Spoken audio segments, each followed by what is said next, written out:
Hello सलाम नमस्ते आदाब दोस्तों, मैं हूं हैदर अली और आप देख रहे हैं न्यूज चैनल हमारी आवाज। दोस्तों, हमारी आज की वीडियो बहुत ही खास होने जा रही है। इसे गौर से देखें और आखिर तक देखें। दोस्तों, ये तो आप जानते ही हैं कि भाजपा सरकार ने शासन प्रशासन और पैसे की ताकत से पिछले 10 सालों में देश के अंदर नफरत का जहर घोल दिया है।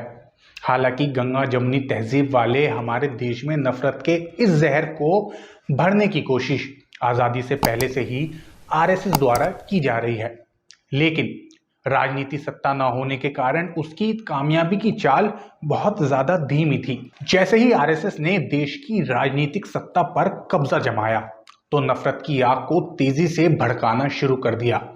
लेकिन अगर मीडिया ने, जिसे लोकतंत्र का चौथा खंभा कहा जाता है, सरकार का साथ ना दिया होता या फिर ईमानदारी से अपना काम किया होता तो भाजपा को इतने बड़े पैमाने पर कामयाबी नहीं मिलती। मगर अफसोस, मेन स्ट्रीम मीडिया के एक बड़े हिस्से ने पूरी बगैरती और बेशर्मी के साथ आरएसएस के अंधेरा कायम रहे अभियान को आगे बढ़ाने का काम किया। लेकिन इस गहरे अंधेरे में उजाले की बहुत सी किरणें अभी भी मौजूद हैं। हम बहुत बार इस बात को कहते आए हैं कि देश में बड़े पैमाने पर ऐसे हिंदू हैं जो मुसलमानों सहित सभी मजलूमों के हक की लड़ाई लड़ते रहे हैं और हाँ, आज भी लड़ रहे हैं। बल्कि ये कहना ज्यादा सही होगा कि इस देश की राजनीति और पत्रकारिता में अभी भी ऐसे हिंदुओं की संख्या काफी ज्यादा है जो अपनी जान की परवाह किए बगैर सच का झंडा बुलंद किए हुए हैं। रवीश कुमार, आकाश बैनर्जी, पुण्य प्रसून, आशुतोष, अजीत अंजुम, बहुत से ऐसे नाम हैं जिन पर भारत को गर्व है। इसी कड़ी में एक नाम है जनाब अतुल चौरसिया का, जो न्यूज लॉन्ड्री नाम के एक बेहद ईमानदार न्यूज चैनल से जुड़े हुए हैं। उनका प्रोग्राम टिप्पणी हिंदी जानने वाले लोगों में बहुत ज्यादा लोकप्रिय है। देश के सियासी, सामाजिक और धार्मिक मुद्दों पर जबरदस्त पकड़ रखने वाले जनाब अतुल चौरसिया साहब बेहद संजीदा अंदाज के साथ तीखे कटाक्ष करने के लिए जाने जाते हैं। मीडिया के सीले हुए बिस्किट के नाम से पिछले दिनों उन्होंने एक प्रोग्राम किया था जिसमें पत्रकार नाम के 3 बेगैरत और बेशर्म दलालों की उन्होंने बखेड़ियां उधेड़ी। प्रोग्राम की शुरुआत उन्होंने बेगैरतों के सरदार सुधीर चौधरी से की, जिसका घटियापन किसी से छिपा नहीं। हमारी आज की वीडियो उसी सुधीर चौधरी तक सीमित है जिसे अतुल चौरसिया तिहाड़ शिरोमणि कहकर तंज कर रहे हैं। बाकी के 2 सीले हुए बिस्कुटों को हम अपनी अगली वीडियो में शामिल करेंगे। आपको याद होगा कि एक बड़े बिजनेसमैन को झूठे मामले में फंसाने को लेकर यह आदमी दिल्ली की तिहाड़ जेल यात्रा कर चुका है। इससे पहले हम आगे बढ़ें, ये बताना बहुत जरूरी होगा कि दलाल दलाल ही होता है। अगर वो गलती से भी अपने आकाओं से कुछ पूछ ले तो मालिक लोग हाथ के हाथ उसे उसकी औकात बता देते हैं। मैं भी पूछ सकती हूँ सिद्धि जी, क्या हुआ जब आप जेल में थे? गजब बेइज्जती है। दोस्तों, अब देखना है कि ये दलाल बिग बॉस विजेता मुनव्वर फारूकी की जीत को मुद्दा बनाकर किस तरह देश में नफरत का जहर बो रहा है।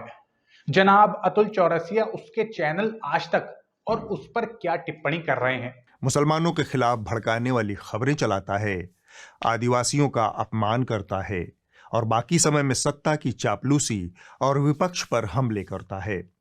पिछले 1 हफ्ते के दौरान अगर हम आज तक पर सुधीर चौधरी के नफरती शो का मुआयना करें तो चैनल खुलेआम कह रहा है कि भारत के लोगों को एक मुसलमान को बिग बॉस का विजेता नहीं बनाना चाहिए।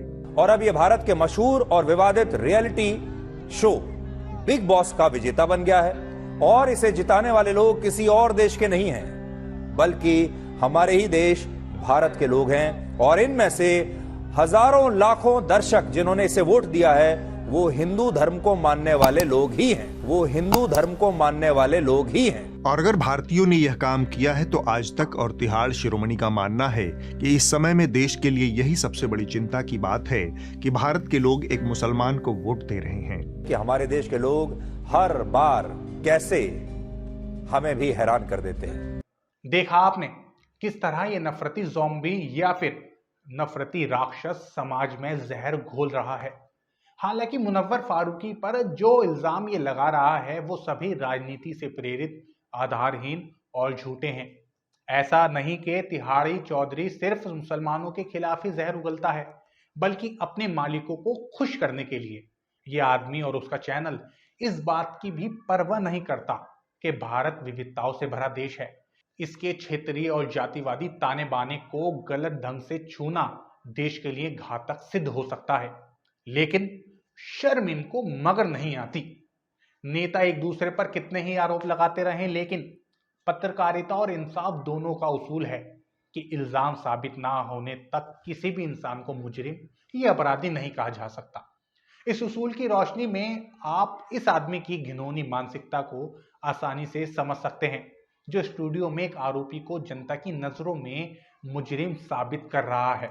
यह तो खैर मुसलमानों की बात हुई। बहुत से लोग कहेंगे इसमें क्या बुराई है, मुसलमानों को तो इस देश में कुछ भी कहने सुनने की छूट है, क्या फर्क पड़ता है। लेकिन तिहाड़ शिरोमणि और आज तक यहीं पर नहीं रुके। नफरत का बीज विषबेल बनकर इनके दिमागों पर कब्जा कर चुका है। दिमागी सड़न पूरे शरीर को बीमार कर चुकी है। मसलन अभी ईडी ने हेमंत सोरेन को गिरफ्तार किया है और उनके खिलाफ कितना गंभीर मामला है, कितना भ्रष्टाचार है, कितना राजनीतिक बदले की भावना है, ये सब कुछ साबित होना अभी बाकी है। लेकिन चापलूसी के कीर्तिमान बना रहे तिहाड़ शिरोमणि ने सीधा पूछ लिया कि कितने हजार करोड़ का घोटाला हेमंत सोरेन ने किया है।